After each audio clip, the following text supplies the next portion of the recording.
Thanks, Anwar. Well, coming up after the break, Talkback Toronto. Today, we're talking about the situation surrounding medical marijuana dispensaries in our city. A number of pot shops, they popped up, but the city bylaw officials, they've conducted a number of raids, shutting them down for operating illegally. But of course, this is all coming as our country prepares to change the laws surrounding marijuana. So we're wondering, should the city be shutting down these marijuana dispensaries? 416-872-9000.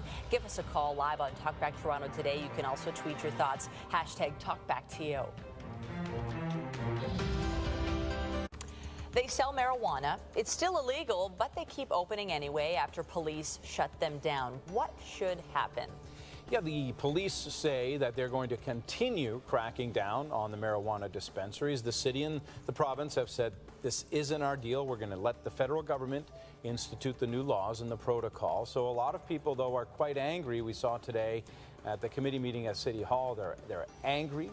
They're outraged and some seem desperate. There are a lot of people who have illnesses who use marijuana and they insist they want to be able to go to the dispensaries. Today's Talkback Toronto question is, should the city shut down marijuana dispensaries? Our first caller is Alan. Alan, what do you think?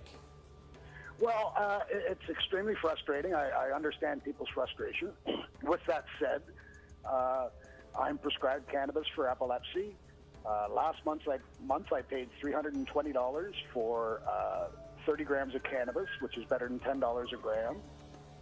Tobacco can be purchased for 39 cents a gram. So there's a price disparity that when the government says they want to put illegal drug lords out of business, they've become now the drug lords.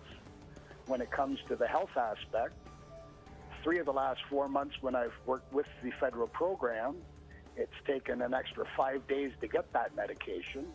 So the government needs to set up a program where the medication is, in fact, in drugstores for people that are sick. They need to separate the recreational side from the medical side. And it's extremely frustrating the way this all evolved. And I don't think that the recreational stores should be there. If it's a medicine, then when Miss Philpott goes to the United Nations this summer, for the first time in 18 years, drug policies are going to be on the agenda, and cannabis needs to be removed as a Schedule I narcotic so that proper clinical studies can be done so that people like myself have access to medication that has a drug identification number so that it can be covered on drug plans so that we're not being charged so much for a product that grows no different than hothouse tomatoes or anything else. Yeah, that's the next step. Alan's following the rules, of course, and getting it through the mail. There is a protocol set up by the federal government. But a lot of this is about choice and about the next step, too. Where is it going to be sold? Where is the recreational going to be sold? And how much variety and access are people going to have for the medical? And those answers are not coming. I mean, we know they're coming, but not yet. It's taking a while, and in this gray area that we're existing in, right? All these pot shops are popping up. Yeah. And that's where the Alan?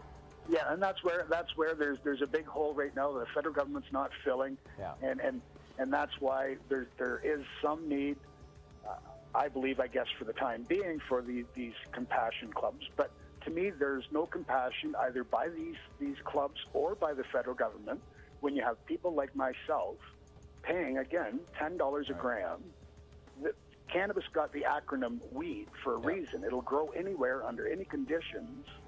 And for the government to have, and it doesn't matter whether it's the U.S. or Canada setting up these programs, they're using cannabis users to fund different social programs.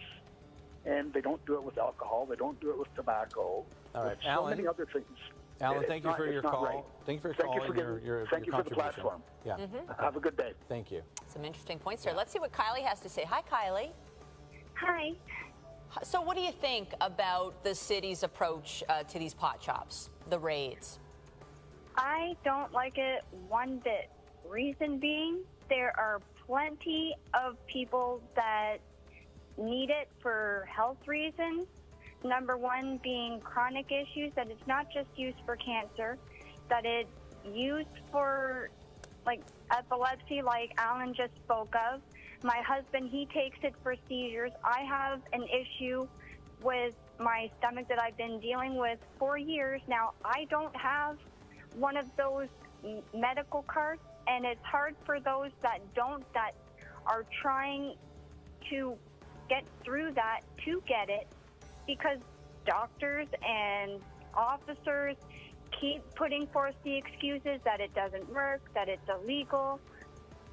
And the reason that doctors are saying that's because they want to keep people on pills and other harsher drugs when this is herbal and more natural. And frankly, it's the miracle drug that helps with pain and other issues, like even with the military. Kylie, why can't you get a card? Why can't you get a medical card to access it? Because doctors, I'm from a small town, and doctors think that it doesn't work, and they keep putting forth the issue that there's more people with cyclical vomiting, which is what they call a side effect. Mm-hmm.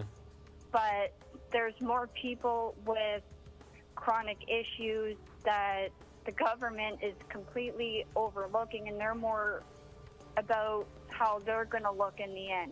And I think that next year that things will be better, but it should be done sooner. Okay, Kylie, thank you for your call. That's all the time we have for Talkback Toronto today. But this conversation, it continues online. We'd love to hear what you have to say on our web poll. It's at toronto.ctvnews.ca. The literary world is mourning the passing